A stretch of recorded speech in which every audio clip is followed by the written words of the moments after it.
Hey, bienvenue dans ce nouveau numéro de Pourquoi Buffy c'est génial, épisode 43 je crois, hein, c'est ça hein. Incroyable, complètement fou. Donc épisode 43, là on écoutait à l'instant Michel Branche qui nous chantait Goodbye to You, morceau évidemment tiré de l'épisode du jour qu'on va voir et qui vous rappellera sans aucun doute des souvenirs d'une scène assez culte de la série, donc de l'épisode Tabula Rasa. Je suis bien évidemment Sartman, spécialiste sartois de Buffy. Je suis accompagné de un millier de personnes ce soir, c'est complètement fou. Et il y a évidemment Riley et Clément avec moi. Bonsoir. Salut, comme d'habitude. On a Big M qui est là. Bonsoir. Très très content d'être de retour dans ce podcast après avoir été l'invité sur le numéro 33, donc il y a exactement 10 numéros. Oui, notre chroniqueur venu de l'Est de la France. Et notre invité ce soir, chez qui nous sommes invités. C'est quoi c'est simplement. On enregistre chez lui dans cette lointaine contrée, très loin de notre QG parisien. Nous sommes dans le Limousin chez Fabrice. Comment ça va, Fabrice ? Ça va très bien. Oh là là, quelle énergie, quel est au top. Bah, on est content, il avait noté sa phrase. Mais c'est moi qui suis super content de vous recevoir. Fabrice, président du fan club Limousin. Oui, je suis officiellement depuis environ 10 minutes président du fan club Limousin de Buffy. Et donc il y a tout le fan club. Et le fan club qui est là. Le fan club, ouais. Et voilà, podcast en public, on a un public nombreux et joyeux qui a l'air d'être heureux d'être là. Vous allez vivre en même temps que nous, et les auditeurs, un épisode de Buffy contre les vampires. Vous avez l'air d'être très content de passer au samedi soir à regarder Buffy. On va parler de plein de choses ce soir. Riley, quel est le sommaire ? Donc on va parler de Tabula Rasa et juste avant ça on va faire des gros bisous comme d'habitude. Big M qui est là va nous faire sa rubrique actu en live, totalement incroyable. Donc ensuite on commentera l'épisode Tabula Rasa, c'est l'épisode 8 de la saison 6. J'ai plus de voix à cause de hier soir, hein, merci. Il s'est passé quoi hier soir, Riley ? On était déjà en Limousin hier soir. Voilà. Je n'y suis absolument pour rien. Ouais. Et donc ce soir on va parler de dépression, de requins mafieux, de rupture, de magie, de mise en scène, d'amnésie. On va beaucoup rigoler. Et on va donc ensuite, ce sera la rubrique de l'invité et des invités de Fabrice donc. Et ensuite ce sera les 6 thèmes Buffy, tu as aimé ça, notre rubrique avec des coups de cœur et tout ça. On a un chat, on fait un gros bisou aux gens qui sont sur le chat, qui nous suivent en live. Il y a Zizou, il y a James, il y a Faye, il y a Cyril qui vient d'arriver. Bravo, n'hésitez pas à commenter, à poser des questions, à réagir. Interagir. On regarde, on a un œil sur le chat. Je vous rappelle le principe du podcast, on fait des commentaires audio de la série Buffy contre les vampires, on regarde un épisode en direct pour mieux comprendre la série et l'apprécier. À sa juste valeur. Le podcast existe partout sur internet. Si jamais il n'est pas sur votre site préféré, vous nous le dites et on y remédie immédiatement. Donc l'audio, iTunes, tout ça, PodCloud, et la vidéo sur Dailymotion. Et pour retrouver tous les liens, vous allez sur notre blog pourquoibuffycestgénial.wordpress.com, tout attaché sans accent. Et vous pouvez aussi nous retrouver en passant par nos sites partenaires Buffy Angel Show et groupe13.fr. Là, je vais me tourner vers mon collègue Riley qui ce soir s'occupe de la technique. Il va nous lancer des jingles. Agent fine. L'agent fine. Vous êtes opérationnel. Alors là j'aurais besoin par exemple du jingle. Allez, des gros bisous par exemple. Qu'est-ce que t'en penses ? T'es prêt ? Alors, prêt, il est, mais. Attention, jingle. Timmy's down the bloody well, and if you make me miss it, I'll do what? Lick me to death. This is a time of celebration, so sit still and be quiet. Is everyone here very stoned? I love you, Xander. I'll never leave you. I'm the one who sleeps with you and feeds you, bathes you. Yeah. I see her and raise you a yeah. She bathes you? Nothing can defeat the penis. Moi je fais des gros bisous à Steph Bayona qui nous écoute dans un bus à l'autre bout du monde. Des gros bisous à Sam qui sur Facebook nous a partagé des analyses de Buffy assez intéressantes, très orientées sur le sexe, disons-le clairement. Je sais pas si vous avez lu ces analyses, elles étaient c'est bien. Ça doit te plaire ça, Sartman. J'ai adoré. Vous aviez un gros bisou 5 étoiles à faire peut-être Agent fine. Ah oui, gros bisous 5 étoiles à Gaspard du podcast L'heure est grave. C'est un podcast où ils parlent d'œuvres culturelles et ils font des blagues. Je vous invite à aller l'écouter du coup parce qu'il nous a fait un message cool et tout. Allez écouter L'heure est grave et puis vous ferez votre avis. D'autres gros bisous, Rainer? Gros bisous à Fabrice, hein, surtout, qui nous a. Ah bah oui. Gros bisous, Fabrice. Mais on a passé que nous, on a passé 48 heures avec lui. Là. Et c'est pas fini. C'est pas là. Et j'ai envie de dire qu'on est bien reçu. On est bien reçu ici. Avec plaisir, je vous l'ai dit. Et puis bon, pour le moment, ça va. Je vous supporte bien. Merci. Pour l'instant, ça va. Fabrice, tant que t'es là, est-ce que t'as des gros bisous? Mais bien sûr, j'ai des gros bisous. Alors, déjà, sans qui rien de tout ça ne serait arrivé. Ma femme et ma fille. Évidemment, voilà la minute que tu as mis dehors pour que j'ai réussi à virer pour que ce podcast se réalise. Donc un ici, gros bisou, c'est vrai. Dans le Limousin. Un grand merci.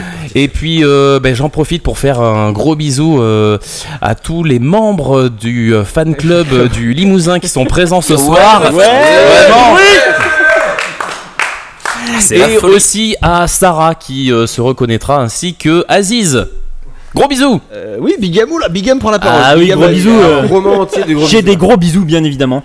Pour ma part, je fais de gros bisous à nos amis James et Faye qui m'ont récemment invité pour la 3e fois à participer à leur podcast Geek en série.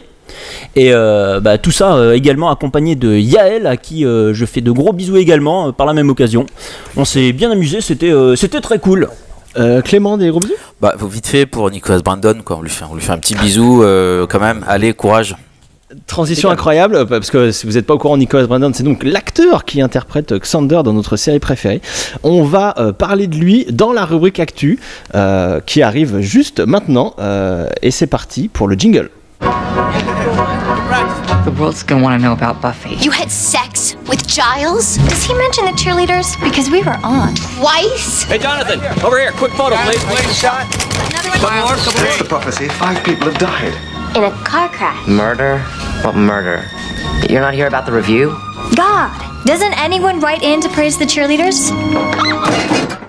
Et donc je passe la parole à Bigam qui, vous le savez maintenant, depuis 3 numéros est en charge de la rubrique Actu, toute l'actu sur votre série préférée, qui nous enregistre ça normalement dans son studio personnel de Carlin, mais là il va nous faire ça en direct. Du coup rubrique Actu complètement exceptionnelle, puisque c'est la première fois que je le fais en direct et en votre présence, et en plus en présence d'un fan club, c'est incroyable. C'est pas n'importe quoi. Mais du coup, j'ouvre direct le bal avec une nouvelle pas trop cool, puisque Nick Brandon vient d'être officiellement inculpé pour violence conjugale. L'acteur interprète de Xander risque jusqu'à 4 ans de prison. Et oui. Oui, on est censé. Voilà. Oui. Je vois que vous êtes bouleversé. Vous êtes complètement bouleversé, c'est génial. Mais passons sur un autre sujet. Comme vous le savez, Boom Studios a rebooté Buffy sous la forme de comics. Et dorénavant, on a même droit au premier spin-off qui est Angel, tout simplement, et qui s'inscrit dans la continuité de cette nouvelle timeline. Le numéro 0 vient tout juste de sortir.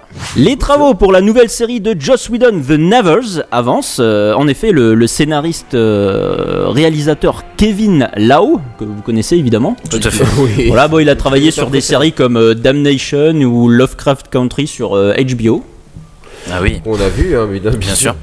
Donc ce scénariste réalisateur a été engagé pour écrire pour la nouvelle série de Joss, et il sera également producteur aux côtés de Joss Whedon et Melissa Iqbal. Est-ce qu'on a une date de sortie pour cette série qu'on attend avec Pas impatience? pour le moment, Okay. c'est la seule nouvelle qu'on a depuis l'annonce de la série en réalité.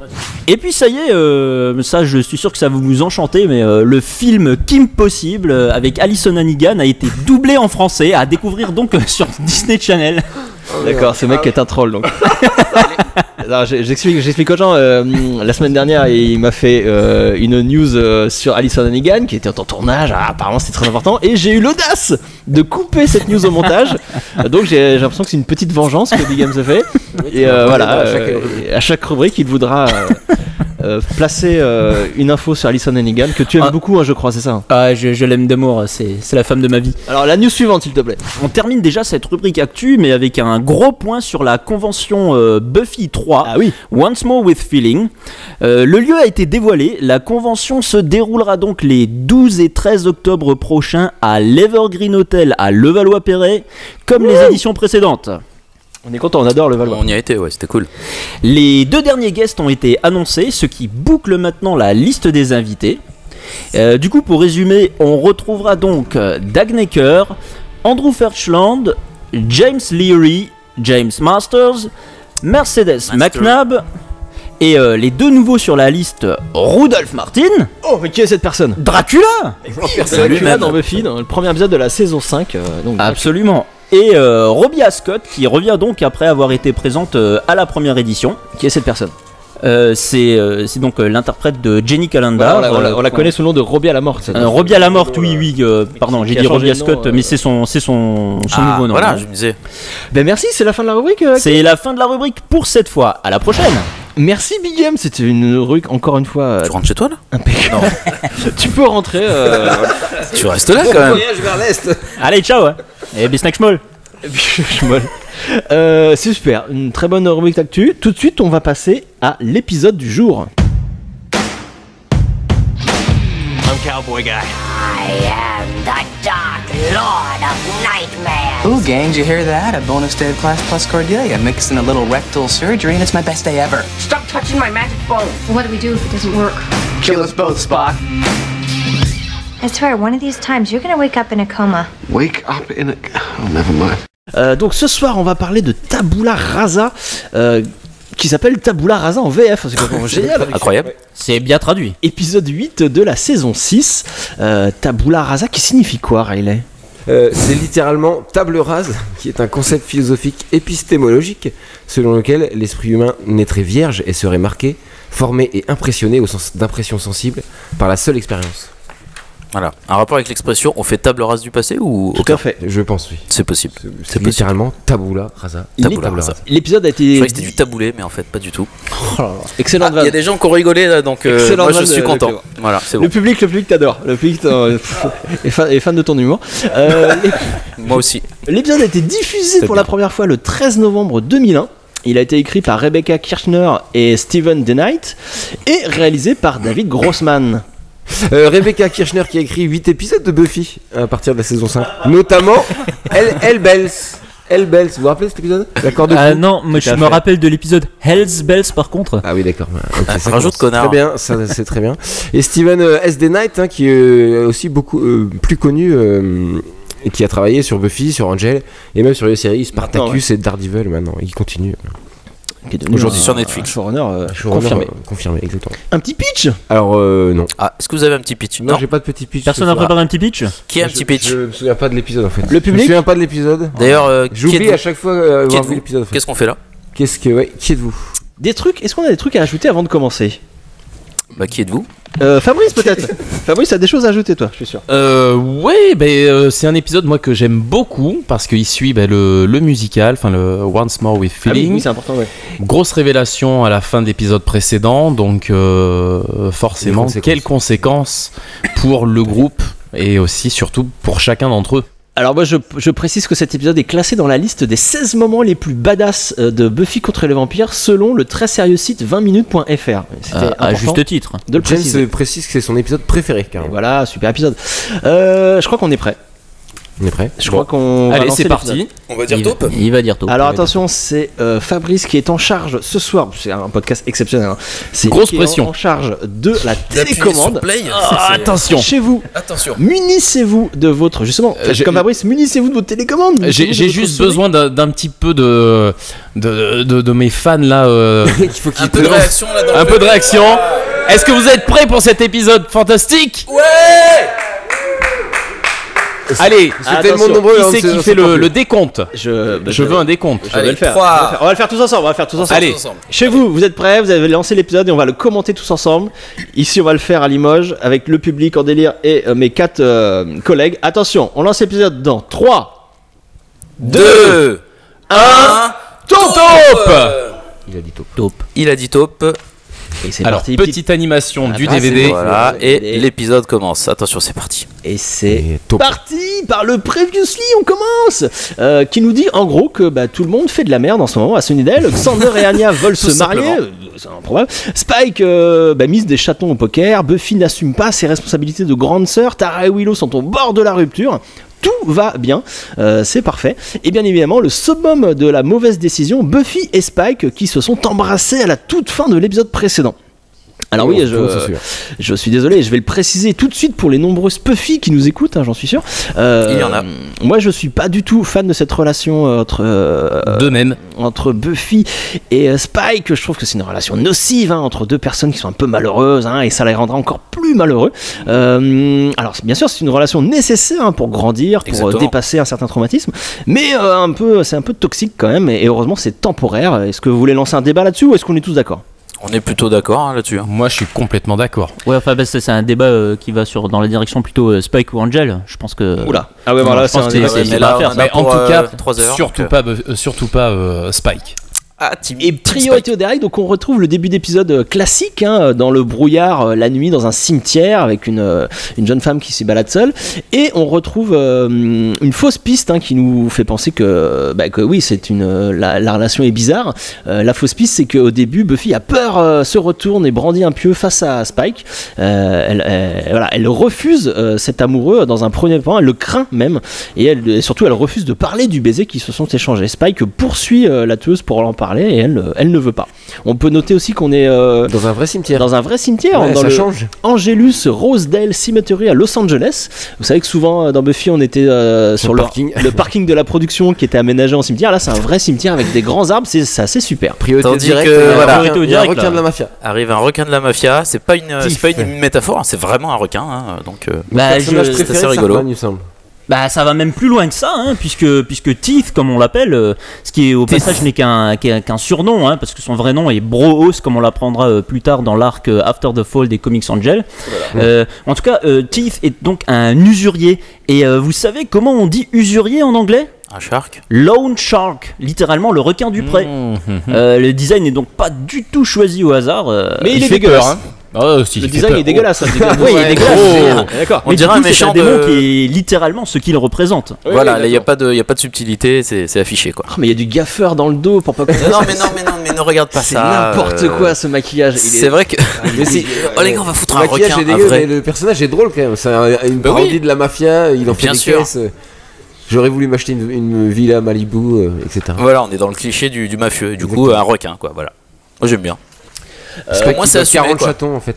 Spike il a 40 chats. Alors je peux préciser que juste avant on a eu un jeu de mots super de Spike qui parlait all gone with the wind, with the rising music and the rising music. Voilà, c'est une blague qui m'a fait beaucoup rire et qui fera rire tous les obsédés sexuels qui nous écoutent. Et là je réponds présent. Voilà. Beaucoup en Limousin aussi. Il y a une référence à Autant n'emporte le vent aussi. Aussi voilà, grand succès, grand film d'amour. Mais oui, il y a le gaffeur dans le cou là, c'est merde. Ouais, on voit bien ce qu'on précise qu'on est sur vidéo projecteur. On regarde voilà exceptionnellement grâce à William. Gros bisous à William. Merci William la technique. On regarde l'épisode sur vidéoprojecteur. On n'a jamais vu la série comme ça, c'est assez génial. On n'avait pas vu le gaffeur avant. On voit tous les détails, c'est assez génial. Générique de début. Un générique, voilà, comme d'hab. Hein, alors j'avais autre chose à préciser sur la scène précédente qu'on vient de voir. C'est vraiment une super scène, un super teaser comme la série nous en offre très souvent, où on a les actes qui viennent contredire les mots pour mieux exprimer les vrais sentiments. Comme lorsque Buffy déclare en gros plan qu'elle ne touchera plus jamais Spike, et que dans la seconde suivante, elle se retrouve allongée sur lui pour le protéger, tout ça, après lui avoir sauvé, mais dans une position assez explicite. Voilà, il y a ça qui est très clair. Elle ne veut pas, elle dit qu'elle ne veut pas de Spike, mais ses actes disent le contraire. Quelle série formidable! C'est une bonne série. Il faudrait qu'on en parle un petit peu.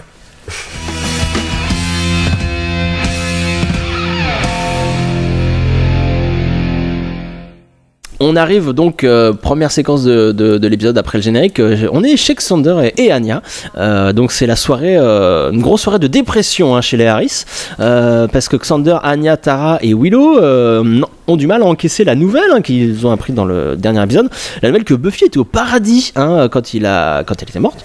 Et qu'elle aurait bien voulu y rester. Elle voulait y rester. Merci les amis. Leur petit tour de magie l'a privé de ce repos éternel, et donc ils sont un peu dégoûtés, ils sont tristes. Ils se disent comment on peut aider notre ami, mais ils trouvent pas. En fait, ils trouvent pas parce qu'ils ont merdé. Et Xander, il est un peu, il essaie d'être rationnel justement, en disant que ses amis, c'était ses amis, donc il lui manque, donc tout simplement il l'ont ressuscité. Et qu'ils essayent, il s'en veut pas en fait. Pour eux, c'est logique, c'est un choix logique. Ils comprennent que ça fait du mal, mais ils s'en veulent pas, ils essayent de rationaliser, et c'est bien quand même, réaction. Ah, sur le chat, il y a un petit débat qui s'est lancé, mais oui, sur la relation Spike-Buffy, évidemment, oui, relation toxique, mais nécessaire et intéressante, hein, plus bien intéressante sûr. Que la relation avec le Angel tout pâle et tout nul, bien sûr, mais voilà, non, j'aime bien ce débat, il y a un petit débat qui se crée, et c'est la question éternelle, quoi. Oui. Pas facile. Il n'y aura jamais une réponse. Jamais. Sans réponse. Et là, on va arriver. Alors, j'anticipe un petit peu, mais ça arrive bientôt. Il y a Willow et Tara qui vont se prendre la tête, carrément, qui vont se mettre à se disputer, ce qui va faire même fuir Anya et Xander. Et c'est drôle parce que dans l'épisode qu'on a commenté la dernière fois, donc un épisode de la saison 5, The Replacement, il y avait déjà une histoire de dispute entre un couple devant leurs amis qui étaient un petit peu même beaucoup gênés. Et là, on n'a pas. Dans le même appart. Voilà, c'est dans le même appart et c'était entre Anya et Alex. Là, c'était entre Tara et Willow. Voilà, on en revient toujours au même. Quand un couple se dispute comme ça, frontalement et sans filtre devant ses amis, c'est vraiment que ça pue la merde. C'est toujours très gênant. Le lieu de l'action est. Faut éviter, hein. Soit à côté, hein. Faut pas faire ça. On rappelle parce que Willow utilise la magie un peu trop, un peu tout le temps. Et a même menti à Tara là-dessus. Le lieu de l'action est assez intéressant à souligner, je trouve, parce que, enfin, je sais pas si pour vous aussi, mais moi j'ai un peu l'impression qu'en ce début de saison, l'appart est un peu le lieu de rencontre des Scoobies, un peu le nouveau QG en attendant de remettre les choses en place. Violate my mind like that? How could you, Willow? Et ouais, Willow explique à Tara qu'elle lui a jeté un sort de perte de mémoire juste pour empêcher les disputes, pour empêcher qu'elle se parle finalement. Willow ne peut pas parler avec sa meuf, surtout d'un sujet qu'elle ne veut pas aborder, son gros sujet d'addiction à la magie. Et c'est ça, malgré quand tu mets de côté des problèmes, ils finissent toujours par ressurgir. Et c'est ça aussi que va nous dire l'épisode, c'est que la personnalité de nos personnages préférés va être effacée, mais elle va finir par ressortir par leurs actes et par leurs interactions entre les personnages. Ça finit toujours par ressurgir ce qui est super intéressant aussi, c'est la référence que fait Tara à Glory, justement, ce qu'elle avait subi justement en saison 5 quand Glory lui aspire le cerveau et du coup son esprit. Et là où elle se sent vraiment trahie par Willow qui lui fait un petit peu la même chose. Elle l'a manipulé complètement et on sent vraiment, enfin pour le coup je trouve que Amber Benson joue très bien. Amber, elle est super. Là dans cette scène. Même Alison Hannigan, là, c'est très bien. Triste, cette scène. Il y a Big Game, tu chiales là pas encore. À la fin. Ça va venir. Regardez, c'est juste là, il y a le voilà, I don't think this is gonna work. Et là c'est une réplique donc qui fait mal, hein, quand on entend ça, ça pue. Je pense pas que ça pue la séparation. Je ne pense pas que ça va marcher, donc une phrase qu'on n'aime pas entendre quand c'est avec la personne qu'on aime. Et oui, c'est le début, la scène est en train de changer. Là, il y a de la musique très triste qui arrive, et là on bascule dans une scène. On était dans une scène de dispute et on bascule dans une scène de rupture carrément. Filmé en très gros plan. Hein, voilà, c'est près des émotions des comédiennes. D'ailleurs, tout le monde pleure ici à Limoges. Voilà, oui, grosse ambiance. Wouh, allez, c'est pas grave. Et Tara fait promettre à Willow de pas utiliser la magie pendant une semaine. Et Willow répond évidemment. Ah oui, ça pleure beaucoup. On aurait dû mettre des micros par là-bas quand même. Oui, donc voilà, Willow, j'ai prévu des mouchoirs, vous inquiétez pas. Et oui. I don't know, space. Oh, I can't believe I'm saying this. Are you saying you're gonna leave me? Effectivement, c'est un épisode assez déprimant. Hein. La tu l'as dit, la transition était géniale. La transition est super. C'est dans la même situation et annonce son départ. Il y a une sorte de séparation. Qui répond à la question que Willow. Voilà, Willow dit dans la fin de la scène précédente, Are you saying you're gonna leave me? Tu es en train de dire que tu vas me quitter. Et c'est Giles qui répond dans la scène suivante, une autre scène de rupture, mais cette fois entre la figure paternelle et sa fille Buffy, entre Giles et Buffy. Protégée. Et Giles répond, I have to, je le dois. Voilà, c'est deux histoires que deux personnages, Tara et Giles, qui se sont rendus compte dans l'épisode précédent, dans What's More My Feeling, qu'ils devaient quitter cette relation pour le bien de la personne qu'ils aiment. Dans la chanson Wish I Could Stay, on les entendait dire tous les deux qui devaient partir. Et là, ils concrétisent ce qu'ils pensaient. Sauf que, bien sûr, Buffy et Willow ne sont pas du tout d'accord. Elles ne veulent absolument pas être quittées, ce qui peut se comprendre. Et surtout, elles ont raison. Elles ont raison, ça on le verra par la suite. Les deux personnages, Giles et Tara, pensent quitter Buffy et Willow pour leur bien, mais on va se rendre compte que ça va pas du tout les aider, au contraire. C'est fuir les problèmes. Voilà, et surtout ça les réglera pas. Leur petit problème d'addiction à la drogue, à la magie pour Willow, à la bite de Spike pour Buffy. Tout dans la finesse, monsieur Sartman. J'adore. Ne vont pas du tout être réglés par ces ruptures. Le fameux je te quitte pour ton bien ne fonctionne pas du tout, on est d'accord. C'est sûr. C'est aussi très triste cette scène, hein. C'est vraiment... Ah ouais, non mais ça... Ouais, c'est ça, hein. C'est plombant hein, cet épisode, pourquoi on regarde celui-là franchement? Peut-être que c'est pour mieux contraster avec la suite de l'épisode. Ils ont bien... C'est les conséquences directes de Once More We Feeling en fait, pour ça. Non mais ça va aller, voilà. On va se... Éloignez-le du micro. Alors on précise pour les gens qui nous écoutent et pour le public, la suite est beaucoup plus drôle, il va y avoir des blagues et tout, vous allez voir, c'est incroyable. C'est fait exprès. L'épisode va changer, ça va être fou.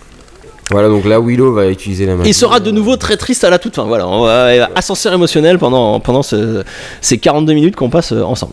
Mais d'ailleurs là, pourquoi Willow elle a besoin de sortir du plan pour s'habiller par magie là? Hop, elle sort du plan. Hop, parce elle ne peuvent pas le faire. Vous avez vu, il y a une petite coupe. Le cadre est légèrement bouge légèrement. Voilà. Un effet pratique, comme on dit, pas un effet numérique, ni un effet spécial. En vrai, un truc en vrai quoi. Et là, on dirait qu'elle prend un sac de bœuf. Hein, c'est vraiment ça. La drogue, ah non, mais là, sur la métaphore magie-drogue, on est à fond là. C'est pas très subtil, on le disait ça avant qu'on enregistre. Vous n'êtes pas tous d'accord là-dessus. On n'est pas d'accord en fait là-dessus. Peut-être on peut en parler. En tout cas, ce sac de bœuf était très gros en tout cas. Enfin, je sais pas, mais. Non, je pense qu'on est tous d'accord sur le fait que c'est pas subtil. Non, bien sûr, mais moi, je disais que ça me dérangeait pas. Que je le prenais pour ce que c'était. Voilà, c'est une métaphore de la drogue. Habitué à mieux. Voilà, oui, c'est vrai. Le trait grossier, on va dire. Audrey sur le chat résume très bien l'épisode. C'est un épisode aussi drôle que triste. Voilà, elle a tout compris à la situation. Effectivement, pour l'instant, c'est plutôt triste. Et ça va. Putain, il y a un combat de push, j'avais jamais vu entre Tara et Anya au moment où Buffy parle. Ah non, c'est Dawn qui parle. Les deux nanas, on a rien à foutre, elles font un combat de pouce. Je trouve ça très drôle. Thanks for the jacket. It's cold out there. Not a problem. The cold only makes me stronger and more macho-like. I'm glad you're here. I have something I really have to tell you all. I know it feels like we've been through this before. Why don't you just jump to the chase? Il y a des enfants qui nous écoutent, apparemment, faut pas dire de gros mots. Voilà, on nous dit ça sur le chat. On nous dit, d'accord, et bien. Désolé. Ah, sacre bleu. C'est ma faute. Là, Spike. Il faut que habillé normalement, hein, bien sûr. Oui, mais pour se protéger du soleil. Du requin. Non, il se cache du requin surtout. Oui, mais il faut pas se déplacer en plein jour. C'est vrai qu'il va pas le reconnaître, je pense, le requin. Voilà, Spike qui porte un costume en tweed, le costume avec lequel on a découvert Rupert Giles dans les 2 premières saisons de la série.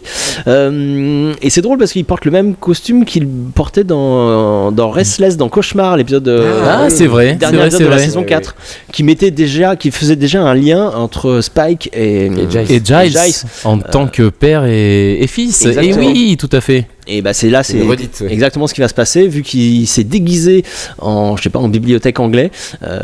Et ben là ça va se confirmer, quand il va devenir amnésique, il va se prendre pour le fils de Giles. La boucle est bouclée. Il y a une récurrence de la couleur verte sur Willow. Il y a sa serviette verte, le sac vert. Là elle est habillée en vert. Enfin, et la magie elle est sous l'emprise de cette weed. Le vert lui va très bien même. Le vert lui va très bien. Je vous ai séché avec ce que je viens de dire, non peut-être parce qu'il n'y a plus personne qui parle.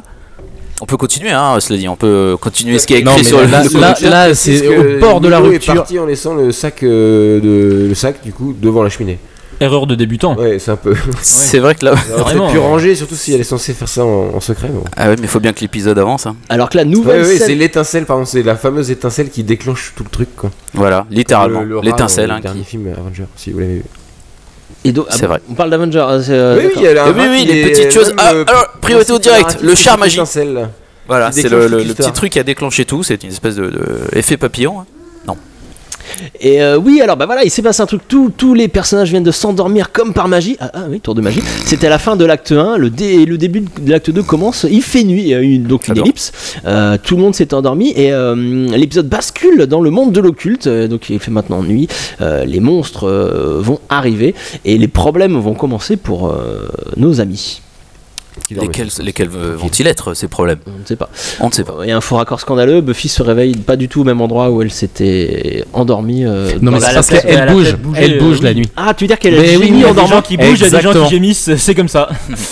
Vous avez quelque chose à ajouter peut-être on peut revenir au direct là. Tout le monde se réveille, regardez. Vous avez dormi avec quelqu'un qui gémissait beaucoup, Big Game. J'ai pas trop envie d'en parler, c'est traumatisant.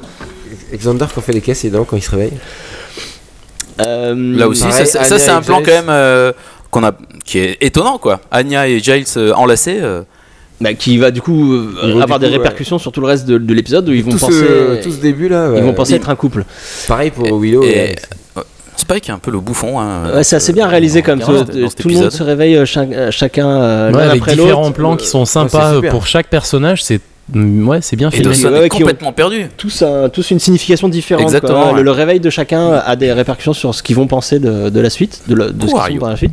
Anya nous fait une référence à Allen Funto, que je ne connaissais pas. Donc pour comprendre la référence, en fait c'est le type qui faisait la caméra cachée américaine.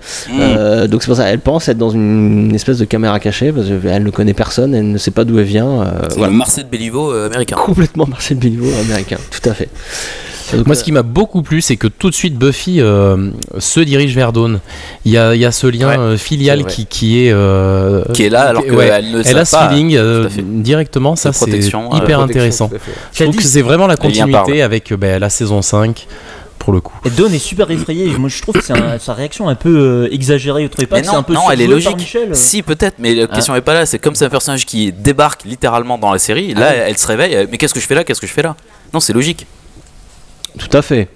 Et oui, donc on retrouve nos personnages, donc comme je l'avais dit un petit peu avant, ils n'ont plus rien, des personnages un peu vides, ils n'ont plus leur personnalité, et ils vont essayer de s'en trouver une nouvelle en fonction de leurs vêtements, en fonction d'où ils étaient, avec qui ils étaient, tout ça. On a l'impression d'être dans un peu une pièce de Marivaux, tout le monde se cherche, tout le monde un huis clos.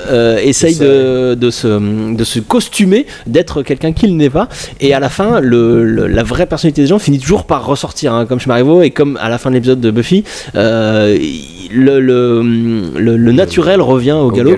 Comme les problèmes que tu veux ignorer qui reviennent. Exactement, et comme tout ça est cohérent. Comme tu disais, Fabrice, la première réaction de Buffy, c'est d'aller vers sa petite sœur. Voilà, son instinct de grande sœur qu'elle ignore, mais qui est là. Que son surmoi empêche d'exister dans les épisodes précédents. Là, revient naturellement comme quand elle est dépouillée de tout le reste. C'est tout le thème de cet épisode. Philosophique. C'est tout le thème de cet épisode. Ce soir, on est très intelligent. Je sais pas ce qu'il y a.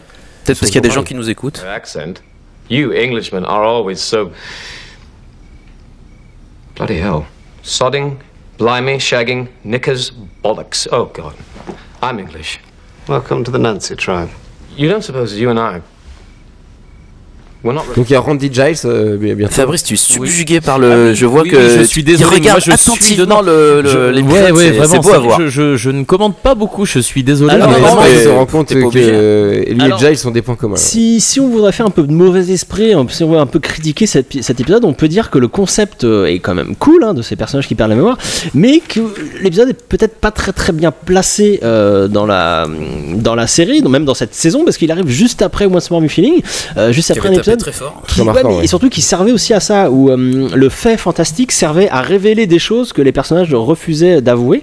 Donc dans Once More Feeling, c'était les chansons qui permettaient de révéler les choses. Là, c'est l'amnésie. Mais voilà, on est sur un peu le même concept, un concept un peu rigolo qui fait changer les gens et qui au final les fait dire ce qu'ils pensent vraiment.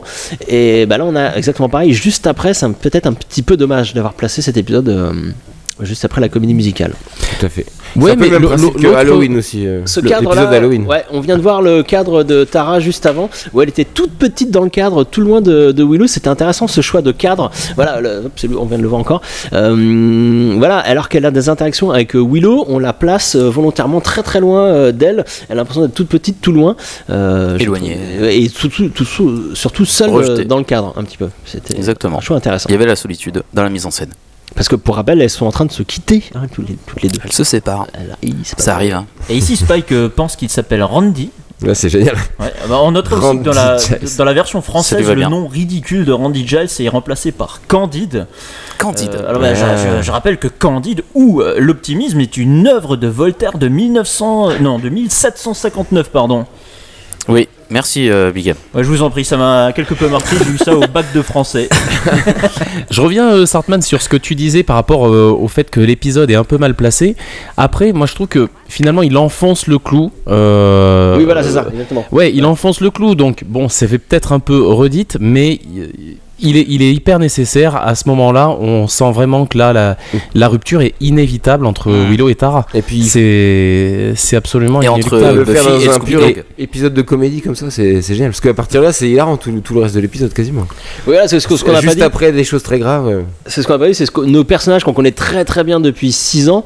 Jouent complètement d'autres partitions. Ils sont perdus. On va les voir face aux vampires. Ils vont être apeurés. Enfin voilà, c'est toujours très drôle et c'est ça la grosse force de cet épisode, c'est de voir nos personnages qu'on connaît très bien jouer complètement autre chose, être d'autres personnages, et ça c'est assez drôle. Buffy qui s'appelle Dawn, justement dans cette scène là entre Buffy et Dawn, dans ce face à face, il y a un faux raccord qu'on voit bien avec les cheveux de Dawn qui sont un côté à droite, un côté à gauche, mais au-delà de noter le faux raccord, ce qui est intéressant c'est de voir que le monteur, donc Peter Basinski, a choisi les meilleures prises de Michelle Trachtenberg, là où elle jouait le mieux, et c'est un truc qu'il faut noter quand on monte de la fiction, c'est la priorité, c'est toujours le jeu, toujours prendre la meilleure prise là où le comédien, même si c'est faux raccord. Et voilà, même si on a du faux raccord qui peuvent peut-être sortir du pacte fictionnel, mais on s'en fout. Bah ça joue bien. Ce qu'il faut, faut que ça joue bien, faut que l'émotion passe, et c'est pour ça qu'il y a ces choix. Il va y avoir d'autres problèmes de faux raccords dans l'épisode, j'en parlerai peut-être, mais voilà, la priorité c'est le jeu des comédiens, c'est ça le plus important. La scène est extrêmement longue, donc là on est toujours dans la même scène depuis qu'ils se sont réveillés, ça va durer 7 minutes avant qu'on ait un plan génial qui va arriver. C'est tout de suite là, on a bien fait d'attendre 7 minutes parce que regarde, ça aussi c'est une image quand même. Ah voilà, très bon plan, excellent, où là tout d'un coup le surnaturel revient au galop. Ah, on avait oublié qu'on était dans Buffy devant deux vampires là. La meilleure réaction c'est celle de Spike, parce que c'est quand même vachement ironique que ce soit lui qui dise Vampires. Il avait même oublié qu'il était vampire, on en est là quoi. C'est à partir d'ailleurs, est-ce que vous pensez pas que Spike devrait instinctivement être méchant? Parce que bon, lorsqu'un nouveau vampire est créé, il attend pas non plus de se poser la question est-ce que je suis méchant ou pas. Non mais bien sûr. Il y a la soif de sang. Je suis d'accord, mais là bon, on est dans la comédie depuis tout à l'heure, c'est très léger. Rien que voir la façon dont il est habillé, Spike, on voit bien qu'on est là pour déconner quoi. La suite, et puis la suite, ils comprennent pas, ils cherchent Spike, et du coup Spike c'est des pieux. Et la suite va être encore plus drôle quand les vampires vont finir par rentrer dans la Magic Box. Vous allez voir, tout le monde est affolé, courir partout, crier, hurler, notamment Xander là qui nous fait des caisses. Ça va être super drôle. On aime beaucoup ce passage. On rigole, hein, on vous avait dit qu'on allait rigoler. On est quand même mort de rire. On rigole. On allait pas pleurer, maintenant ça rigole. C'est vrai. On n'allait pas que pleurer et ça rigole. C'est très très drôle. They kill by sucking blood. Take it easy, Joe. You guys. The trapdoor in the basement, it seems to lead to the sewer. Let's go. Et bim! Regardez-moi Xander, il est génial. Une petite de Xander. C'était assez sympa. Il se met à prier carrément, voilà. Bah il est lâche, Xander. Il est très très lâche. Ouais. Ah, c'est sa véritable personnalité, c'est ça que tu es en train de dire?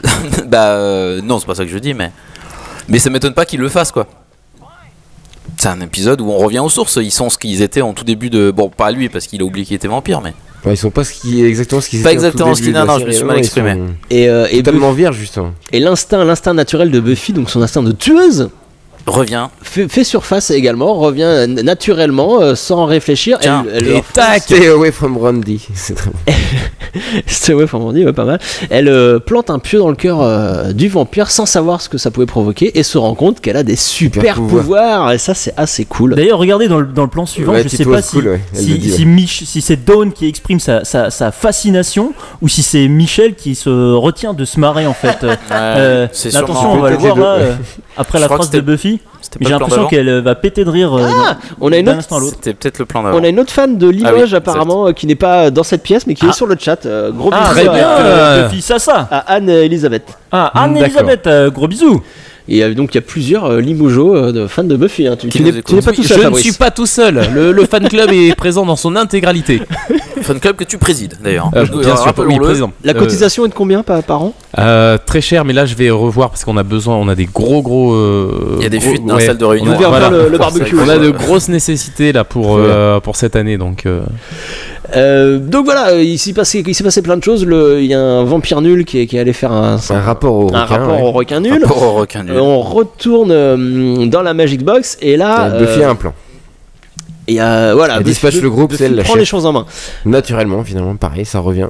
Elle l'a dit, c'est Joan the boss. Ouais, c'est pour ça que j'ai des super pouvoirs, c'est moi chef. Le hug entre Giles et Spike, c'est détail de fort accord. Elle n'avait plus son pendentif qu'elle l'a retrouvé là, qu'elle l'avait avant. Enfin, voilà. D'accord, ça c'est pas non plus très important. Très le plus important, c'est la bagarre. Là aussi, le naturel revient. Lui aussi se rend compte qu'il a des pouvoirs. Spike, je me sens vachement bien. Son visage démoniaque apparaît pendant qu'il se bat et ça fait peur à Buffy ou Joan plutôt. Joan, ouais. Et c'est la fin de l'acte 2. Oh là là, on a très peur. C'est quand même un épisode qui marche beaucoup mieux si t'es un vrai fan de la série, si tu connais bien les persos quoi. Exactement. Si tu regardes sans trop connaître, tu peux pas trop t'apprécies moins à sa juste valeur justement l'écriture de l'épisode quoi, c'est sûr. Il s'est toujours pas rendu compte qu'il avait un visage de vampire. Et là, toujours pas, il lui pareil, décor de l'égout qui est pas mal là. On voit carrément la descente et tout, ce qu'on n'aurait jamais vu dans les saisons. Ouais, un plan très large, un plan large, on n'aurait pas vu ça dans les saisons d'avant. Avec un gros travail de lumière, avec de la fumée, et pas mal de détails aussi, ouais. C'est le changement de chaîne, mais je crois que tu en parles en conclusion. Mais... Tout à fait. Ouais, les épisodes de saison 6 et 7 sont de très très bonne facture. Donc non, pour en finir avec Randy et John, on a vu que Spike courait après Buffy, comme au tout début de l'épisode, il veut lui parler, Buffy le refuse de parler à un vampire. Enfin, c'est exactement avec d'autres personnalités, ils reproduisent exactement le même schéma dans lequel ils sont depuis la fin de l'épisode précédent. Donc on a vu que plusieurs groupes se sont formés. Donc il y a Buffy et Spike dehors, il y a Tara, Willow, Xander et Dawn qui descendent dans les égouts pour se cacher, pendant que Giles et sa fiancée du moment, donc Anya, parce qu'ils pensent être fiancés tous les deux, Enya, qui ne sait même pas prononcer son prénom, restent à la Magic Box et cherchent un moyen magique de régler le problème. Et donc ça donne des... Ça va être très très drôle, c'est un fil rouge de l'épisode où, ils vont essayer d'invoquer des lapins du coup. Les fameux lapins. Et Giles s'est rendu compte qu'il avait des billets d'avion dans sa poche, donc un billet d'avion là, il allait peut-être la quitter du coup, au nom de avant d'oublier la mémoire. Paperwork type. Okay, here we go. Bara Himble Gemination. Là on va rigoler. Un lapin. Et voilà, et sa phobie des lapins est donc quelque chose qu'elle a vraiment à l'intérieur dans son corps, Anya. Et donc là, Buffy se retrouve à nouveau sur Spike. Elle a priorité au direct. Elle l'avait dit. Buffy, non, je ne te toucherai plus. Priorité au direct. Oui. Alors voilà. Elle est assise, elle est en califourchon dessus. Voilà, c'est assez évocateur, je trouve, comme position. Toujours métaphore sexuelle très très parlante. Adolphe, à fond les ballons. Et Spike se rend compte qu'il était un vampire. En fait, il était pas au courant. Là, il vient de toucher ses dents. Et merde. Ah oui, d'accord. Qu'est-ce qui se passe? Et on peut faire un lien avec leur histoire conflictuelle, quoi. Il avait pas remarqué qu'il avait un peu plus de mal à parler avec ses dents. A good guy on a mission of redemption. I help the hopeless. I'm a vampire with a soul. A vampire with a soul? Oh my God. On a des petites vannes sur Angel, c'est ça, Riley, dans les dialogues. Ah pardon, parce que je ne vois pas en fait, je suis dans le noir là. Donc des vannes sur Riley, tu disais? Sur Angel. Ah oui, voilà, excellent. Une petite vanne sur Angel. C'est pas seulement des vannes, c'est carrément c'est un vampire qui a une âme. Pardon, j'ai retrouvé au personnage et à la série spin-off avec sa phrase I help the helpless, qui est donc le slogan repris de Angel Investigations. Oui, tout à fait, voilà, merci Big Game. Donc on explique, Spike se dit ah bon, je suis un vampire, mais bon, je suis peut-être un vampire sympa avec une âme peut-être, je peux aider les gens qui ont besoin d'aide.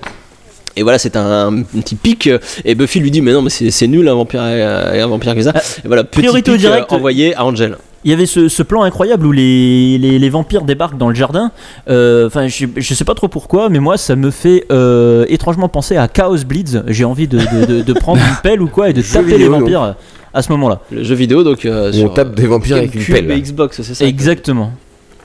Qu'on a fait en podcast d'ailleurs. Tout à fait. On n'a toujours pas fini, mais qu'on finira sûrement un jour.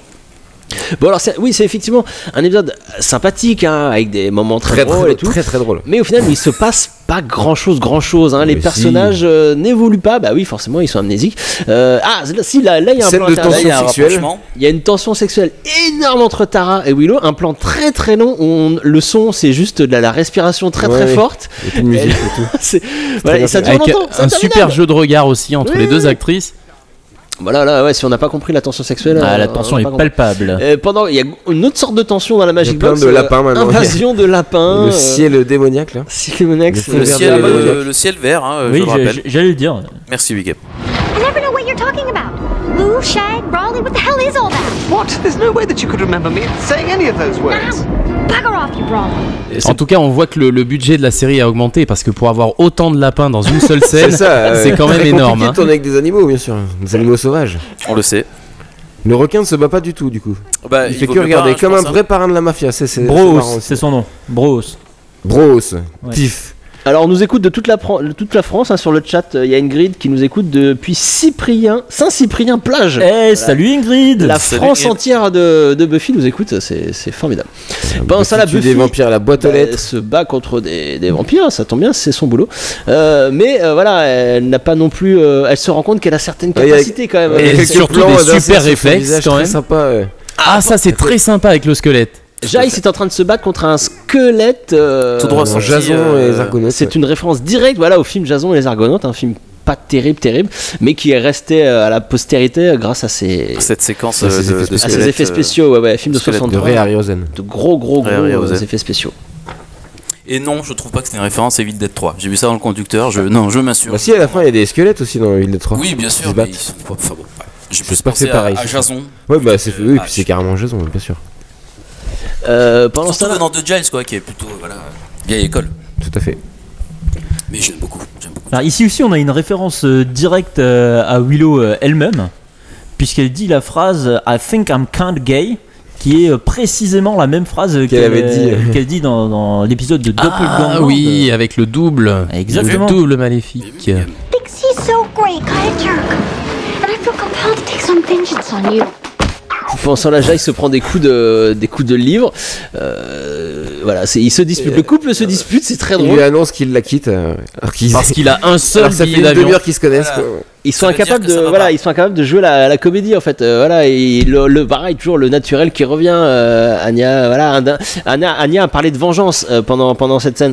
Oui. Voilà, son passé, son naturel de démon de la vengeance revient aussi. C'est très drôle à noter.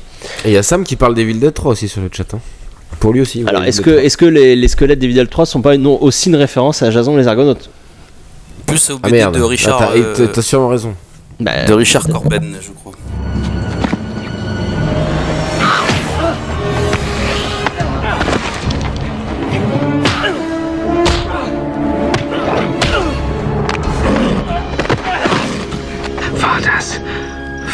Oui, donc pendant ce temps-là, il se passe plein de choses. On n'a pas eu le temps de noter que le requin nul, le démon requin, était nul aussi dans les séquences d'extérieur. Hein. Oui, il sert à rien. Et que regarder. Il faisait que de regarder. Et il bougeait vers la droite, vers la gauche. Ça n'avait aucun. Non, mais il est génial. Et que surtout ces scènes de combat entre Buffy et Randy contre les vampires se passent sur les lieux de tournage de Desperate Housewives, la série qui incroyable. Et aussi du film The Burbs, film de 89 avec comment il s'appelle machin. Ah ça je connais. Machin. Ah oui, tout à fait. Oui, c'est pas mal. Machin.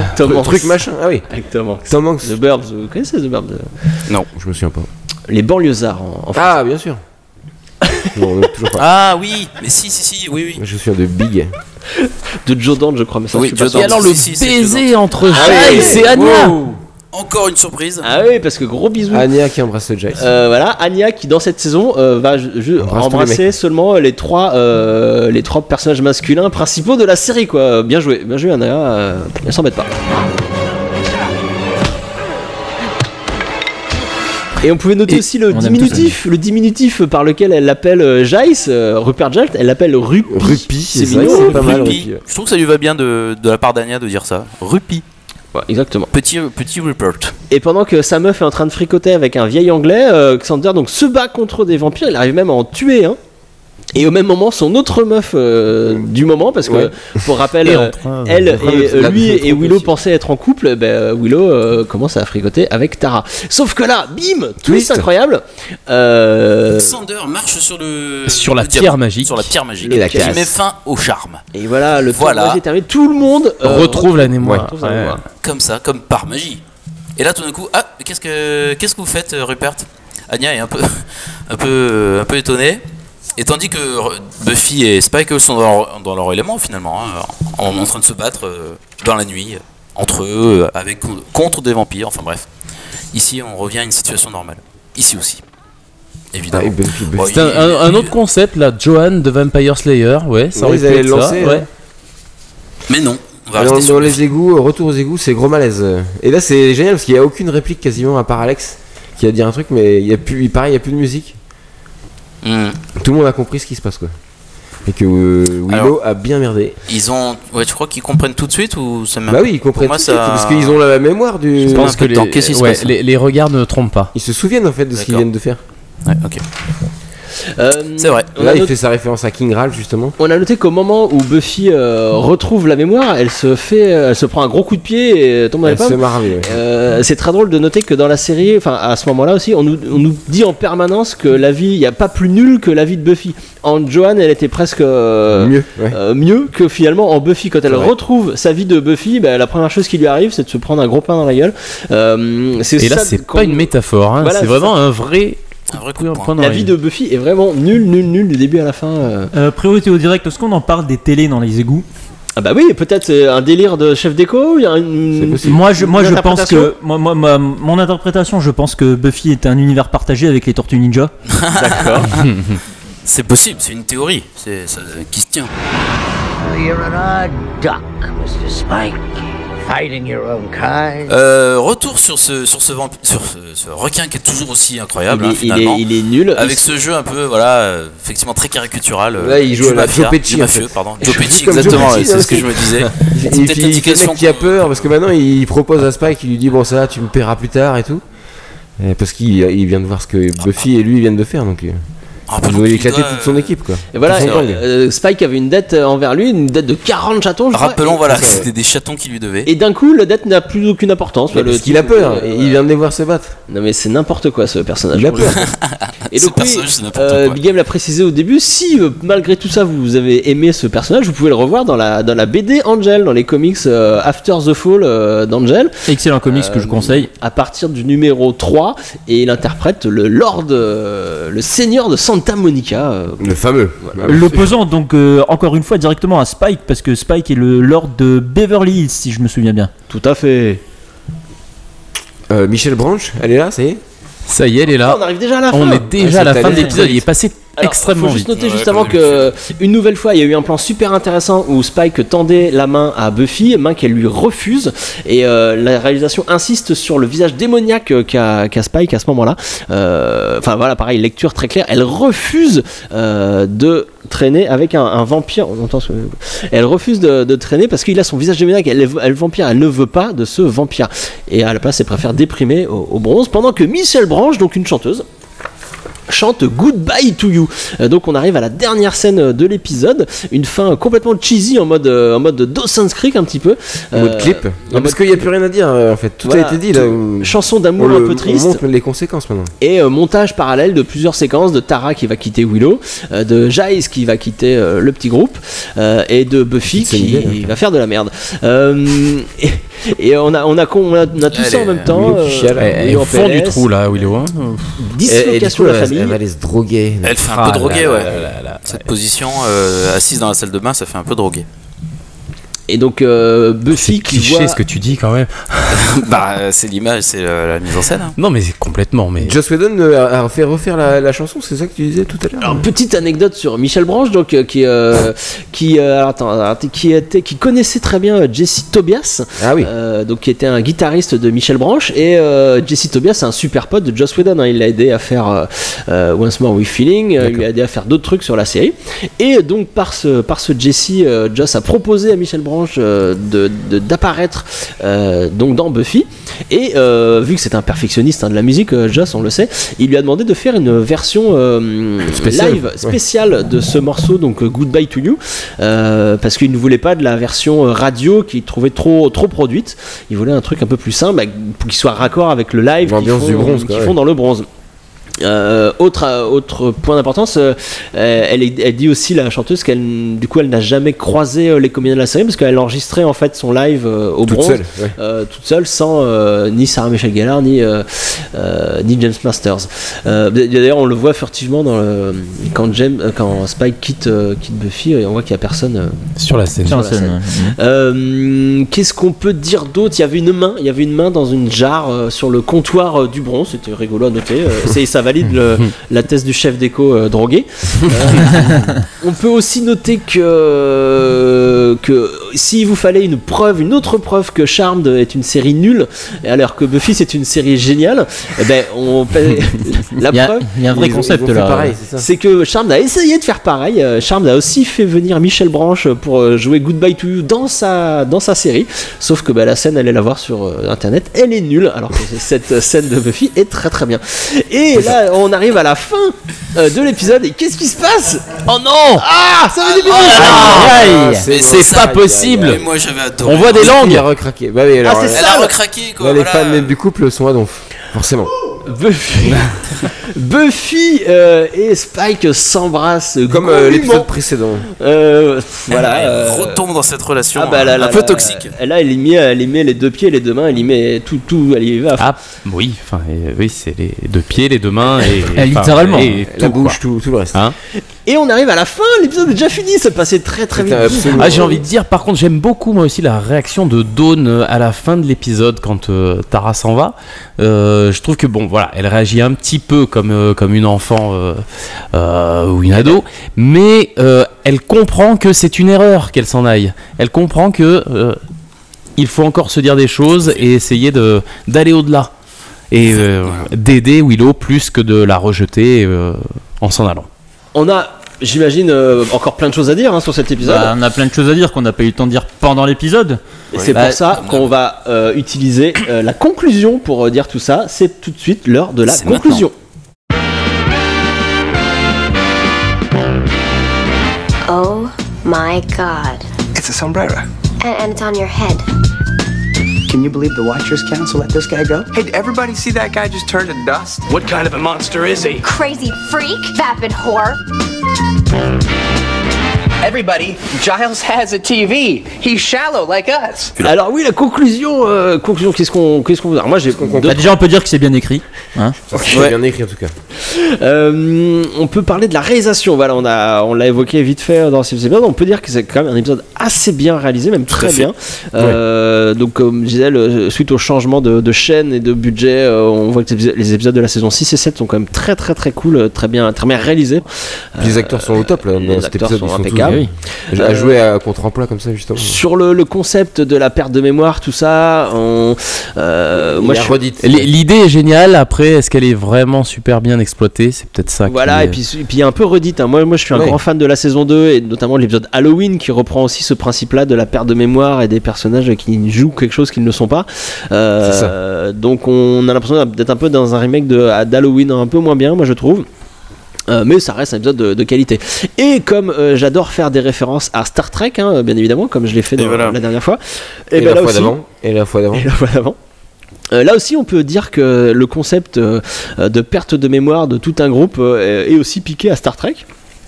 Dans l'épisode, dans la série, alors ça c'est dans Star Trek Next Generation, l'épisode Conundrum, donc de la saison, je n'ai absolument pas noté, de la 5e saison. Non. Je sais plus, j'ai pas noté la saison, enfin voilà. T'es fan de Star Trek toi? Conundrum de Star Trek Next Gen. Et ben il y a ça, il y a l'équipage de l'Enterprise qui perd la mémoire. Merde. Sauf que je trouve ils ont beaucoup mieux utilisé l'idée, c'est parce que un méchant s'est immiscé dans l'équipage. Et vu que tout le monde a perdu la mémoire, ils s'en rendent pas compte, ils s'en rendent compte qu'à la fin, vous voyez. Aïe. Et donc pour moi c'est un peu plus intéressant que là juste des personnages qui perdent la mémoire. Donc voilà. Avec Tabula Rasa, on était à pas grand chose d'avoir un très grand épisode. Selon moi, ce n'est pas le cas, mais voilà, c'est juste mon avis. Messieurs, est-ce que vous avez des choses à dire en conclusion? Oui, alors on est sur un épisode au ton général assez léger, enfin du moins beaucoup plus léger dans l'ensemble comparé au reste de la saison qui est quand même super dark. Alors on a l'habitude de voir 2-3 épisodes un peu plus rigolos entre guillemets par saison, mais pour la 6 celui-ci est le seul. Alors bien qu'il reste léger et fun seulement sur la forme, mais beaucoup moins sur le fond. On redescend d'ailleurs rapidement sur Terre avec la fin de l'épisode. Ok, merci pour cette conclusion, Big Game. Bah oui. Riley, des choses à ajouter? Non, tu l'as dit, moi je le trouve vraiment très très drôle, ça c'est sûr. Et on pourrait faire un parallèle avec l'épisode de Angel. Ah bah voilà. Ah, il y a l'épisode de Angel de la saison, c'est l'épisode 6 saison 4 épisode 6, Spin the Bottle, voilà, et qui traite un peu de en fait c'est différent parce qu'on l'a revu dans le train pour tout vous raconter. Oui, absolument. Et en fait tout se pareil, toute l'équipe d'Angel va pas perdre la mémoire mais revenir à leur version entre guillemets de 17 ans. Donc par exemple Cordelia va redevenir comme elle est dans le premier épisode de Buffy. C'est leur esprit qui va voyager dans le temps en quelque sorte. C'est ça, et du coup ils se réveillent tous pareil dans l'hôtel, donc là où se passe Angel, et ils ne se reconnaissent pas. Il y a un peu les mêmes blagues et tout, les mêmes délires. C'est juste que là par contre c'est écrit et réalisé par Joss Whedon. Ça se passe de la même manière d'ailleurs, ils vont devenir inconscients à un moment donné. Ouais, il y a un tour de magie pareil, voilà, qui tourne mal, qui est un peu mieux amené par contre. Et voilà, mais il y a encore une fois ce rapprochement entre la drogue et la magie. Tout à fait, ouais, qui est bien accentué par la musique. Et puis il y a tout un truc qui là il n'y a pas du tout dans cet épisode, c'est que dans cet épisode d'Angel il y a Lorne le démon qui chante, qui est le narrateur de l'épisode, donc qui est en parallèle sur scène, raconte l'histoire, se tourne vers la caméra régulièrement pour raconter, ce qui est un petit concept de mise en scène qui amène un truc en plus sur l'épisode. Donc peut-être que Spin the Bottle est peut-être mieux que Tabula Rasa. J'invite les auditeurs à le revoir. Moi, il m'a pas forcément marqué, tu vois. Cet épisode non, parce que Angel t'a moins marqué. Oui, après Angel m'a moins marqué. Pourtant, tu vois, Fabrice, la première fois que j'ai vu Spin the Bottle, je me suis dit, ah ouais, c'est trop comme Tabula Rasa en fait. Ouais, c'est un peu le même concept. Bah, ça vient après, ça c'est sûr. Ouais. Mais ça revient, pareil, un autre parallèle qu'on peut faire, c'est au moment où, pareil, il y a des conflits dans l'équipe de Angel, entre lui et Cordelia, entre Wesley, Gunn et il y a une sorte de triangle, Wesley, Gunn et Fred. Pareil, c'est quand le Scooby Gang de Angel est en train de se briser, tout comme ça arrive dans cette série. Et même avec Angel, on a vraiment l'inverse total de Spike, j'ai envie de dire, puisque ici Spike qui devrait instinctivement être méchant va se dire ah mais je suis un gentil, j'ai une âme, tout ça, alors que dans l'épisode d'Angel on va lui dicter tel vampire, tel méchant, donc et du coup il va essayer de devenir méchant. Ouais. Non, c'est vraiment très bien vu et faire le parallèle avec cet épisode, ça vaut le coup de regarder les deux d'affilée en tout cas. William sur le chat est d'accord avec vous, il trouve que l'épisode d'Angel est mieux. Clément, vous aviez quelque chose à dire en conclusion? Non, tu l'as dit un peu tout à l'heure, je trouvais que la mise en scène était un peu soignée et que là ça prenait le temps de poser les trucs. Il y a des longs moments où pas forcément rehaussés par des vannes et tout, et j'aime bien quand ça prend le temps de soigner les choses. Donc ouais, je suis plutôt positif, j'aime bien cet épisode. Fabrice, une petite conclusion? Ouais, moi je suis client, je suis vraiment client de cet épisode. Il suit le musical encore une fois comme je l'ai dit tout à l'heure. Et bon, alors même s'il n'est pas parfait, il appuie vraiment là où ça fait mal et il est nécessaire pour la suite de la saison. Tout à fait, c'est pour ce genre d'épisode qu'on aime bien la diversité de cette série, je trouve. Exactement. Bon, je pense qu'on a fait le tour. On a fait le tour. Dans les commentaires, n'hésitez pas à en rajouter si on n'a pas dit tout ce qu'on devait dire sur cet épisode. Moi, je pense qu'on a fait le tour. Est-ce qu'on parle des paroles de la chanson de Michel Branch? Ah oui, on peut en parler maintenant. On va en parler très rapidement, le refrain, parce que sinon on va pas faire toute la chanson, on va pas les décortiquer. Du coup, oui, le refrain Goodbye to you, goodbye to everything that I knew. Les paroles décrivent finalement le sentiment de quasi chaque personnage à l'écran. Goodbye to you, Tara dit au revoir à Willow, Willow à Tara, Dawn à Tara, Buffy à Giles, etc. Goodbye to everything that I knew, au revoir à tout ce que j'ai connu. On nous annonce donc clairement du changement ici à venir. You are the one thing that I try to hold on to. Tu es la seule chose à laquelle j'essaye de m'accrocher. Mais bon, visiblement, ça marche pas. Tout est en train de se briser. Ça se casse la gueule, c'est la débandade. Très belle traduction. Je peux juste rajouter quelque chose. Absolument. J'adore ton accent. Merci. Voilà, c'est tout. Et passons immédiatement. Fabrice, tu es prêt? Je suis très prêt. Pas assez près du micro encore, mais je suis très prêt. On va passer à ta rubrique. C'est maintenant l'heure de la rubrique de l'invité.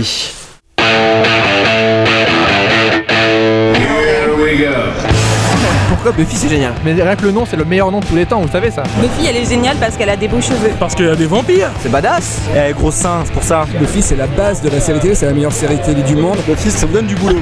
Buffy c'est génial. Et parce que le bronze c'est trop cool. Buffy was awesome.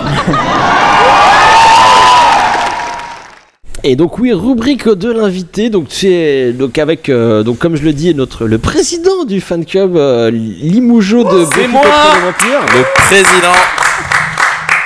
Président, bonsoir. Bonsoir.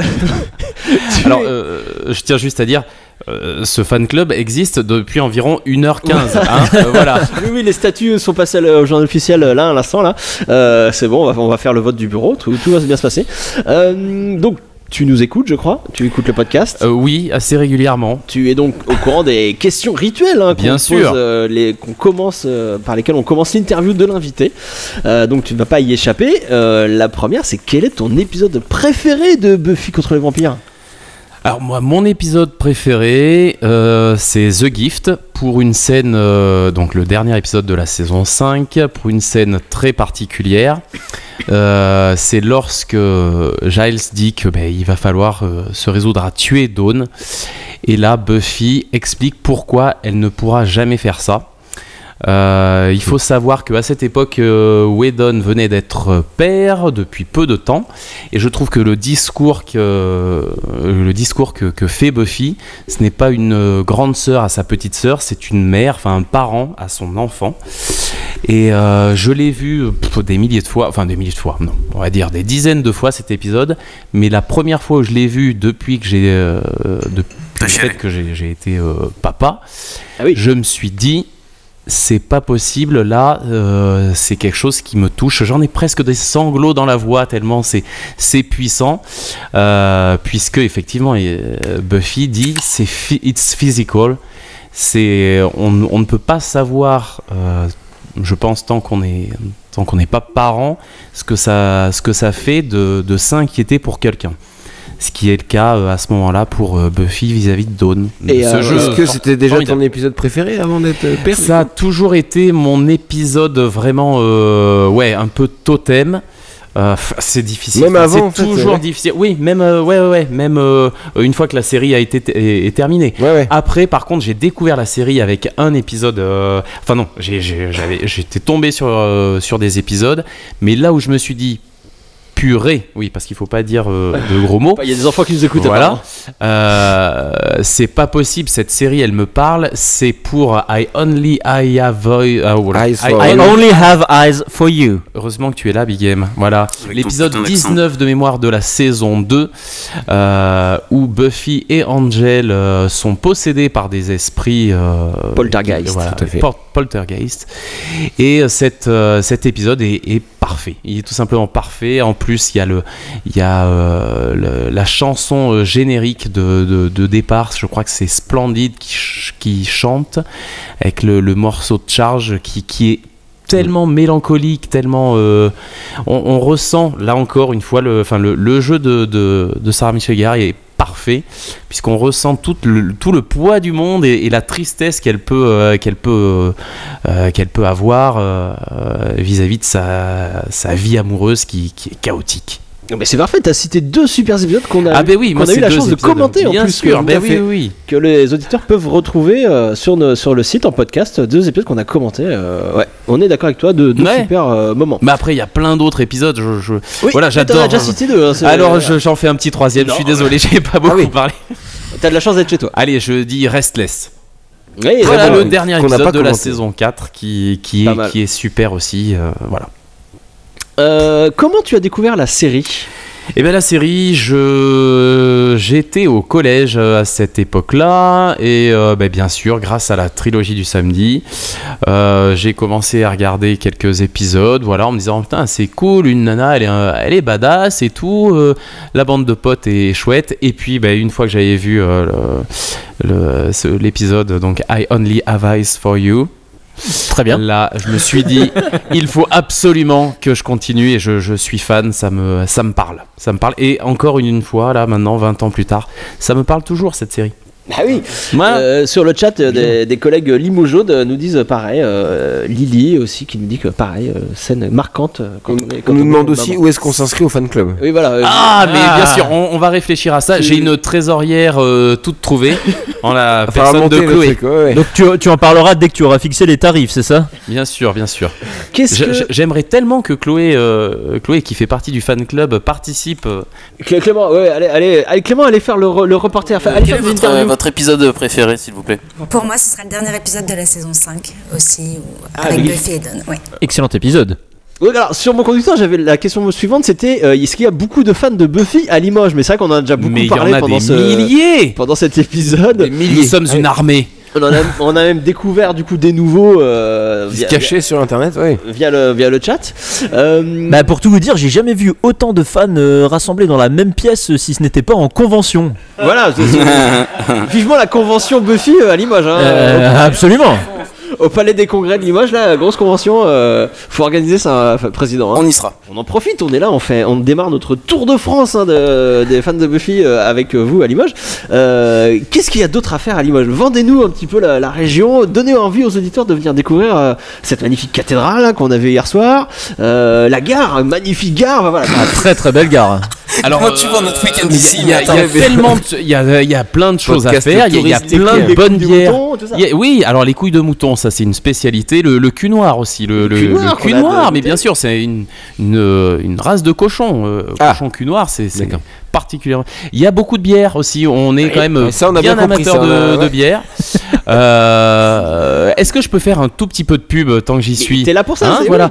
Alors moi, je fais partie de plus ou moins loin d'une association de théâtre et bientôt nous allons avoir notre festival d'improvisation, Improfesta numéro 16. Donc j'invite tout le monde, tous ceux qui aiment l'improvisation théâtrale à se rapprocher pas du fan club mais de la balise, la-balise.com pour réserver vos places. Le festival a lieu à la fin du mois. Donc ça, il y a du coup une superbe équipe d'impro. Voilà, mais il y a plein de choses. Et puis n'hésitez pas à venir vers moi. Je vais très vite créer ce fan club. Anne-Elisabeth nous dit qu'elle est prête à cosplayer pour le festival Buffy de Limoges. Hein. C'est parfait. Je connais Anne-Elisabeth et c'est une cosplayeuse. C'est une cosplayeuse et qu'on voit souvent dans des cosplays. Ou pas. Non, mais je vais dire des cosplays en rapport direct avec Buffy. Hein. Ça tombe bien. Oui, c'est ça que je voulais dire, quand même. Et bah oui, et puis il y avait une autre question, c'était qu'est-ce que tu fais quand tu regardes pas Buffy? Donc du théâtre, donc c'est ça. Oui. Enfin, surtout, je regarde les copains faire du théâtre. Ah bon? Là, oui, voilà. Des fois, il faut savoir. Non, mais il faut savoir reconnaître son talent ou pas. Voilà. Et moi, je reconnais mon non-talent. Un vrai talent pour le regard, donc voilà, c'est pour ça. L'accompagnement. Ouais, exactement. Et est-ce que tu as d'autres œuvres qui te marquent autant que Buffy? Œuvres télévisuelles, par exemple, du coup. Ouais, télévisuelles, tu veux dire qui t'ont autant. Autant marqué, non. Enfin, ou alors disons que tu ressens un peu les mêmes choses ou. Alors après, moi j'aime, tous les thèmes sur le fait de devenir adulte et surtout un adulte responsable et qui assume ses choix, quels qu'ils soient, bon ou mauvais. Moi, ça me parle. J'aime beaucoup Harry Potter aussi, la saga littéraire, la saga cinématographique. Voilà, tout ce qui est tout ce qui suit une évolution d'une personne, voilà, qui grandit, quoi, qui devient adulte. Bah super, merci. Non mais merci à vous, Fabrice. Un petit mot encore sur Buffy. De toute façon, on va continuer de parler un petit peu de Buffy, mais par des biais détournés, vu qu'on va passer à la rubrique des 6 thèmes Buffy. Tu vas aimer ça. You're English, right? Yeah. I've seen every episode of Doctor Who. For God's sakes, Andrew, you've been in here for 30 minutes. What are you doing? Entertaining and educating. Well, why can't you just masturbate like the rest of us? Donc oui, les systèmes Buffy, tu vas aimer ça. Donc pour rappel, on essaye de vous conseiller des œuvres culturelles qui ont un rapport plus ou moins éloigné avec la série, mais au moins dans lesquelles qui vont vous plaire, enfin qui pourront plaire à des fans de Buffy. Moi je vais commencer avec une série Netflix. Alors vous savez que je déteste Netflix, mais moi également. Mais voilà, fait complètement exceptionnel. Moi j'aime bien aussi. J'ai vu une série Netflix, voilà, et bah c'était pas mal, donc bah, je suis obligé d'en parler, hein, tant pis. Ça s'appelle Everything Sucks. Donc c'est une série. Le titre est génial. De 10 épisodes de 2018, créé par Ben York Jones et Michael Mohan. Après, il n'y a pas de saison 2 de prévu. Série dans laquelle un petit gars qui a des rêves de cinéaste matérialise ses rêves par des productions fauchées sur VHS, puisque voilà, il est héros d'un lycée. Voilà, pardon, je lis un résumé qui est très mal écrit, enfin que j'ai écrit, mais ça a l'air bien. Sous alcool. Voilà, il est dans un lycée. Il est dans un lycée, il est adolescent, ça se passe dans les années 90. Et il fait partie du club audiovisuel et il tourne des petits films amateurs. Voilà. Donc ça m'a fait penser à Buffy parce que voilà, ils ont recréé un lycée des années 90. Donc on retrouve les mêmes références, la même musique, les mêmes habits, tout ça, tout ce qu'on connaît très bien dans Buffy. Et ça parle de ces mêmes choses évidemment, le passage à l'âge adulte, tout ça. C'est beaucoup de romance et beaucoup d'humour, même si c'est au final une série assez classique. Bien sûr, on utilise les années 90 pour parler d'aujourd'hui parce que il y a des couples mixtes, du coming out, des vlogs, mais alors, sur VHS, pas encore sur internet parce que voilà. Mais voilà, on parle beaucoup de notre époque par ce voyage dans le temps. Et donc voilà, c'est une version un petit peu fantasmée des années 90. Parce que quand on a vécu le lycée dans les années 90, on sait très bien que c'était pas comme ça. Mais ça m'a beaucoup fait penser à notre série préférée du lycée qui se passait dans les années 90. Donc Everything Sucks, 10 épisodes, ça se regarde très rapidement et c'est sympathique. Ouais. Riley, vous aviez un système Buffy, tu vas bien ça ou pas? Ah oui, je voulais vous parler d'une bande dessinée comics qui s'appelle Les Nouvelles Aventures de Sabrina, qui est sortie chez Glénat adapté Comics. sur Netflix, il me semble. Tout à fait.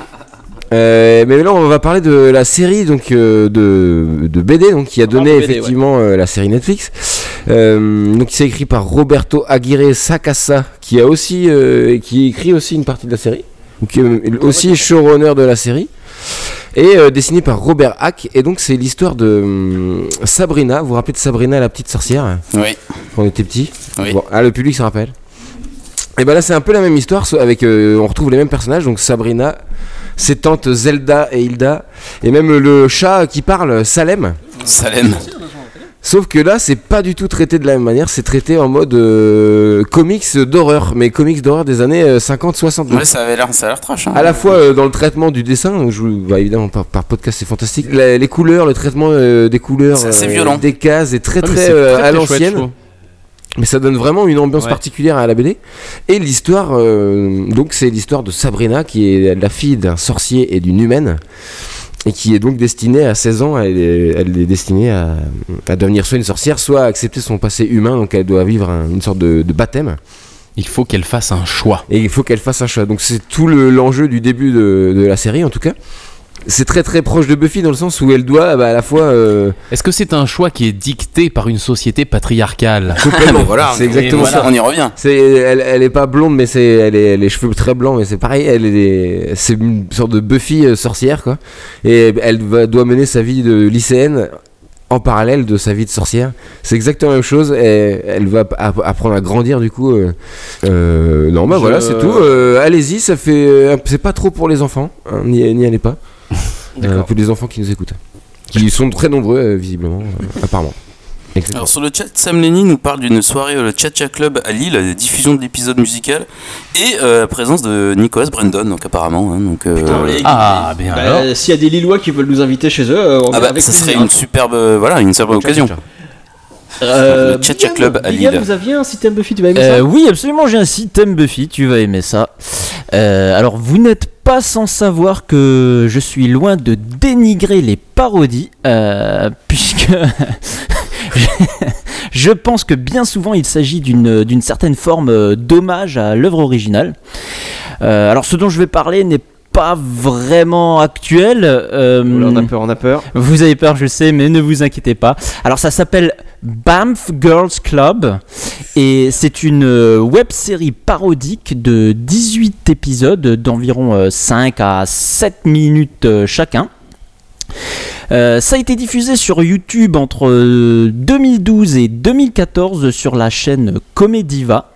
C'est pour tout public. Parodie de quoi? Alors justement, je vais vous expliquer le principe. Donc c'est le principe en fait de réunir plusieurs personnages de fiction féminin sous un même toit et voir ce qui se passe en fait. Le tout est un peu présenté comme une télé-réalité et c'est quand même pas mal drôle. Du coup, parmi les personnages principaux, on retrouvera Hermione de Harry Potter, Michonne de The Walking Dead, Katniss de Hunger Games et bien sûr Buffy. Ah, il y a Buffy, très bien. Oui, et au fur et à mesure, ils vont interagir avec d'autres personnages qui feront un peu des des caméos, si vous voulez. Pourquoi du coup qu'est-ce qui se passe dans la série? Ils se tapent dessus quoi? Il y a cet épisode. C'est genre le concept des super héros qui s'affrontent. Mais en fait, ils ont. Chaque personnage a un peu son caractère. Il y a par exemple, il y a aussi Bella de Twilight qui tire tout le temps la tronche. Cela dit, il y a donc des personnages qui arrivent à un moment donné. Il y a le docteur de Doctor Who qui vient aussi. Il y a Arya Stark, je crois. Et donc il y a notamment cet épisode où ça toque à la porte et voilà que c'est Willow qui vient rendre visite à Buffy. Du coup Buffy va essayer de lui arranger le coup avec Hermione, forcément. D'accord. Voilà, enfin bref, même si vous n'aimez pas le genre parodique, je conseille tout de même d'y jeter un œil parce que rien que pour les nombreuses références, ça vaut le coup. Ok, tu nous rappelles le titre de cette série? Banff Girls Club. Alors Banff, B-A-M-F Girls Club. Là, ça m'intéresse, moi j'irai voir. Ouais, moi aussi, ça me dit bien. Clément, un système Buffy? Non, j'avais pas un système Buffy. Tant pis pour vous. Fabrice? À vrai dire, non, j'ai pas travaillé la question. Oh là là, c'est quoi ces gens là qui sont pas professionnels du tout? Fabrice, il nous a reçus, il pouvait pas préparer en même temps. J'ai fait la bouffe, hein. Ouais, déjà. Il nous avait fait visiter Limoges à 4h du matin aussi. Moi, mon système Buffy, c'est les pâtes carbo de Fabrice. Voilà, c'est pas faux. Est-ce que par là, dans le public, vous auriez des œuvres à nous conseiller qui pourraient plaire aux fans de Buffy? Ou un resto sur Limoges, sinon. Ou un resto sur... Ah oui, ça oui. Ou un bar, parce que là il est 22h11, on va sortir après, si vous avez des adresses. Jean Burger, si tu nous écoutes, on va bientôt venir. Ah, mais je crois qu'il y a quelqu'un qui en a parlé sur le chat du Jean Burger. Oui. Non, si vous êtes dans le coin, c'était pas Jean Burger. C'était pas Jean Burger? C'était Madame Fleur, Madame la Fleur, ou ça existe? Moi j'ai vu un truc de burger, c'est marqué. La femme à barbe, c'est ça, voilà. Y a pas eu Jean Burger? Non, c'était femme à barbe, les meilleurs burgers du monde. Ah oui, j'ai vu burger, c'est la femme à barbe. Oui, c'est ça. On va donc conclure cette émission. Émission Limoges incroyable. C'était un gros podcast. Gros podcast. On est très bien reçus. On remercie évidemment notre hôte, président. Merci infiniment. Merci beaucoup Fabrice que nous avons rencontré à la Comic Con de 2017. Tout à fait. C'est vrai. C'est là le point de départ. Et ce fut une rencontre extraordinaire. Voilà, venez en convention, qu'on se rencontre, c'est toujours des... Et on finit chez vous. On vous rencontre en convention et on se retrouve chez vous. Dans votre salon, à dire des conneries en chaussettes. mais on est Merci sympa pour tous ces détails, Riley. On peut toujours compter sur toi. Mais moi c'est avec plaisir et je relance l'invitation pour l'année prochaine avec. ça va devenir une tradition. La tradition aucun du podcast souci. Merci au public. Merci au public. Moi j'ai des remerciements encore à faire, d'autres remerciements si c'est possible. Dans cette ambiance complètement dingue, oui, je sais pas si tu pourras moi encore je remercie Chloé bien sûr, Geoffrey, Thierry, William et Tim qui nous ont écoutés avec beaucoup de mérite. Bravo. Merci à vous. Moi, bravo d'avoir écouté. C'est donc la fin de cette émission. Je vous remercie aussi, messieurs, mes trois collègues qui m'ont accompagné ce soir, Big M, Riley et Clément. Avec grand plaisir. On vous dit à la prochaine. Vous savez que le podcast n'est plus du tout régulier, donc je peux pas vous dire dans 3 semaines, dans un mois, dans je sais pas quand. Ouais. On se revoit en tout cas très vite. Pensez à nous mettre 5 étoiles sur iTunes. C'est important. Et à s'abonner aux internets, Facebook, Twitter, tout ça pour avoir les infos. On vous embrasse très fort. Merci de nous avoir écoutés. Des gros bisous. Et à très bientôt pour d'autres podcasts complètement fous. Salut. Ciao.